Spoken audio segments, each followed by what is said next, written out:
Hello friends, ഇന്ന് നമുക്കൊരു marriage ഉണ്ടായിരുന്നു കേട്ടോ. ശിവൻകോവിലിൽ വെച്ചിട്ടായിരുന്നു മാരേജ്. അപ്പോൾ അവിടെ ചെന്നപ്പോഴത്തേക്ക് അവിടെ നിറയെ ഊഞ്ഞാലുകളൊക്കെ കെട്ടിയിട്ടുണ്ട്. ഒരു വലിയ ആൽമരം, അതിൽ 4-5 ഊഞ്ഞാലുകൾ കെട്ടിയിരിക്കുന്ന കേട്ടോ.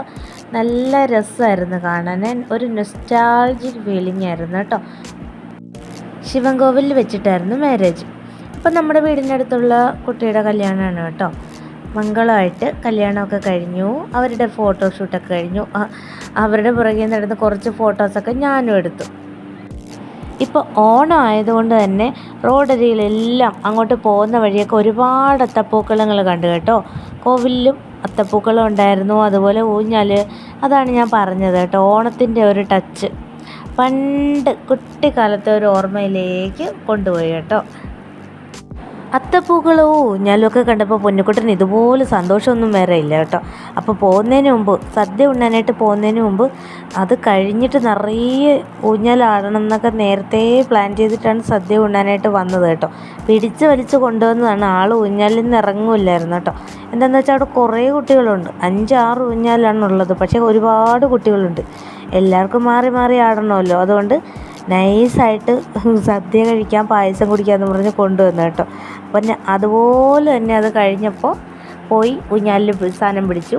പിന്നെ അവിടെ നിന്ന് പിടിച്ച് വലിച്ച് കൊണ്ടുപോയപ്പോൾ വീട്ടിലോട്ട് പോകുന്ന വഴി അച്ഛനോട് പറഞ്ഞു, വീട്ടിൽ ഊഞ്ഞാലിട്ട് തരണം എങ്കിലേ വരുള്ളൂ എന്നൊക്കെ പറഞ്ഞ് അവിടെ നിന്ന് വാശി പിടിച്ചു. അങ്ങനെ പിന്നെ വീട്ടിൽ ചെന്നിട്ട് അച്ഛൻ ഊഞ്ഞാൽ കെട്ടിത്തരാമെന്നൊക്കെ പറഞ്ഞ് സമ്മതിച്ചാണ് വീട്ടിലേക്ക് പോകുന്നത് കേട്ടോ. ആൾക്ക് അവിടെ നിന്ന് പോരാനേ ഇഷ്ടമില്ലായിരുന്നു, അത്ര നല്ല ഭംഗിയായിരുന്നു കേട്ടോ. ഊഞ്ഞാലും ബഹളവും, നിറയെ കൂട്ടുകാരൊക്കെ ഉണ്ടായിരുന്നല്ലോ, പാട്ടും മേളവും, അതൊക്കെ ഒരുപാട് ഇഷ്ടമായി കേട്ടോ ആൾക്ക്. കുട്ടികൾ മാത്രമല്ല, വലിയവരും എല്ലാവരും, അമ്മമാരും അച്ഛന്മാരും എല്ലാവരും ഇരുന്ന് ആടുന്നുണ്ടായിരുന്നു കേട്ടോ. അത്തപ്പൂക്കളവും ഊഞ്ഞാലും മാവേലിയും എല്ലാം കാണുന്ന ഒരു സന്തോഷം തന്നെ കേട്ടോ. ഓണപ്പാട്ടുകളെല്ലാം വെച്ചിട്ടുണ്ടായിരുന്നു. റോഡിലൂടെ നീളം ഉണ്ടായിരുന്നു കേട്ടോ അത്തപ്പൂക്കളങ്ങൾ. ചില കുഞ്ഞു കുഞ്ഞു അത്തപ്പൂക്കളങ്ങളാണിപ്പോൾ. ഇനി തിരുവോണത്തിൻ്റെ അന്നായിരിക്കും കാണാനായിട്ട് നല്ല ഭംഗിയായിരിക്കും കേട്ടോ. ഇതെല്ലാം വീണ്ടും ഇങ്ങനെ കാണുന്ന ഒരുപാട് സന്തോഷം കേട്ടോ. കണ്ണിനും മനസ്സിനും ഒരേപോലെ സന്തോഷം. പൊന്നുകുട്ടന് ഇതുപോലെ വലുതായിട്ട് ഊഞ്ഞാലാടണമെന്നൊക്കെ പറഞ്ഞു കേട്ടോ. അവസാനം ആൾ ഇരുന്നപ്പോഴത്തേക്കും പേടി. അവൾക്ക് അങ്ങനെ ഊഞ്ഞാലിട്ട് കൊടുത്ത് ശീലമില്ല കേട്ടോ, അതുകൊണ്ടാണ്. പക്ഷേ വീട്ടിൽ വന്നു കഴിഞ്ഞപ്പോൾ തന്നെ ഇട്ട് കൊടുത്തു കേട്ടോ. അവിടെ നമുക്ക് നേരത്തെ കുഞ്ഞിലെ ഒരു തൊട്ടിൽ കെട്ടിയിരുന്ന ഒരു വള്ളി ഉണ്ടായിരുന്നു കേട്ടോ, ചരട്. അപ്പോൾ അത് വെച്ചിട്ട് അവൾക്ക് നല്ല ഒരു ഊഞ്ഞാൽ കെട്ടിക്കൊടുത്തു. അച്ഛൻ കെട്ടിക്കൊടുത്തു കേട്ടോ. എന്തില്ല, അത് വീട്ടിൽ വന്നിട്ട് കെട്ടിക്കൊടുക്കാമെന്ന് പറഞ്ഞുകൊണ്ടാണ് ഇവിടെ നിന്ന് സ്ഥലം വിട്ടത് ആൾ. അല്ലാതെ ആൾക്ക് ഒട്ടും താല്പര്യമില്ലായിരുന്നു.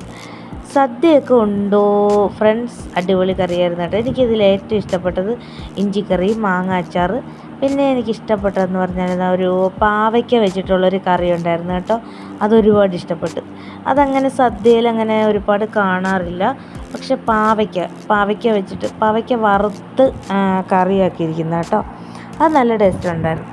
ഇതാണ് അവിടെ ആ കോവിലിലിട്ടിരുന്ന അത്തപ്പൂക്കളം കേട്ടോ. കോവിലിൻ്റെ തൊട്ട് ഇപ്പുറത്തായിട്ട് കുട്ടികളെല്ലാവരും കൂടിയിട്ട് അത്തപ്പൂക്കളാണ്. അവിടെ നിന്ന് ഞങ്ങൾ കുറച്ച് ഫോട്ടോസൊക്കെ എടുത്ത് അങ്ങനെ ചേട്ടൻ അവിടെ വണ്ടി എടുക്കാനായിട്ട് പോയത് ആ സമയത്താണ് കേട്ടോ. ഞങ്ങൾ ഇതിവിടെ വന്ന് ബൈക്ക് എടുക്കാനായിട്ട് പോയപ്പോൾ അങ്ങനെ ഞങ്ങൾ അത്തപ്പൂക്കളം ഊഞ്ഞാലൊക്കെ ആടി ഇനി വീട്ടിലേക്ക് പോവുകയാണ് കേട്ടോ ഫ്രണ്ട്സ്.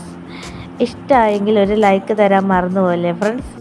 ഇതൊക്കെയാണ് നമ്മുടെ ഇന്നത്തെ വിശേഷങ്ങൾ. അപ്പോൾ മറ്റൊരു വീഡിയോ ആയിട്ട് വീണ്ടും കാണാം. Bye bye, see you, love you friends.